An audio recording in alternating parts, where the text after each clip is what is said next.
Sejak kecil saya terbiasa dengan sekolah formal. Studi saya lancar hingga SMA. Namun, ada suatu hambatan saat pergantian semester dan akhirnya saya tidak bisa melanjutkan sekolah formal lagi. Banyak rintangan yang saya jalani, salah satunya adalah masalah ekonomi dan juga bullying. Saat itu saya sangat putus asa karena rasa khawatir bahwa saya tidak bisa melanjutkan sekolah.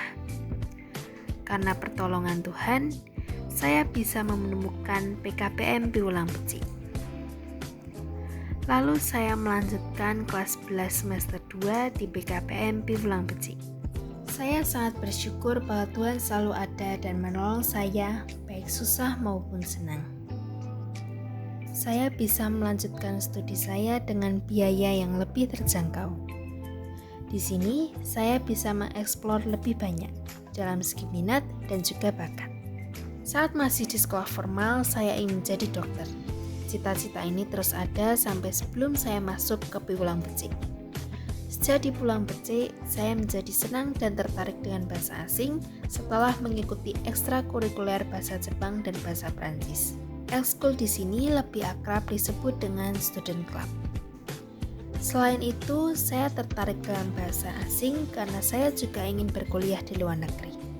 Saya mendapat banyak pengalaman saat menjadi keluarga Piwulang Becik. Saya bisa mendapatkan kesempatan untuk membagikan ilmu saya kepada adik-adik dan teman-teman yang mengikuti SC. Saat itu, saya pernah membagikan ilmu mengenai penggunaan aplikasi edit video dan juga desain interior sederhana. Di sini, anak-anak bisa memilih SC sesuai bakat dan minat mereka. Setelah lulus dari Piwulang Becik, saya ingin membalas jasa para pendamping dan para orang tua yang telah membantu saya dalam belajar, ujian, hingga saya bisa lulus dengan lancar.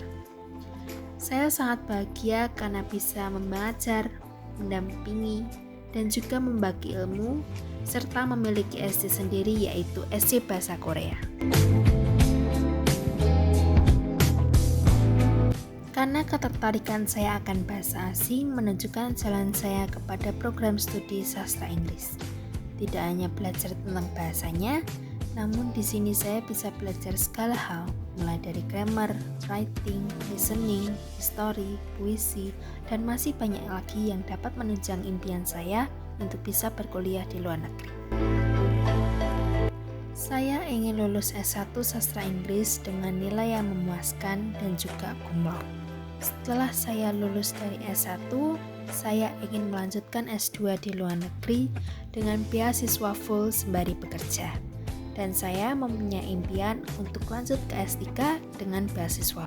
Selain impian dalam bidang studi, saya mempunyai impian untuk menjadi pemilik sebuah perusahaan yang saya bangun sendiri, dengan para pekerja dengan rasa keluarga, dan membahagiakan setelah membalas jasa orang tua dan keluarga yang selalu mendukung saya, baik dalam keadaan susah maupun senang. Komitmen saya agar bisa sukses di S1 ini adalah belajar dengan giat dan juga rajin. Belajar menjadi faktor utama agar saya bisa lulus tepat waktu. Dan juga fokus. Saya juga selalu berusaha dan tidak mudah putus asa dengan segala rintangan yang saya hadapi.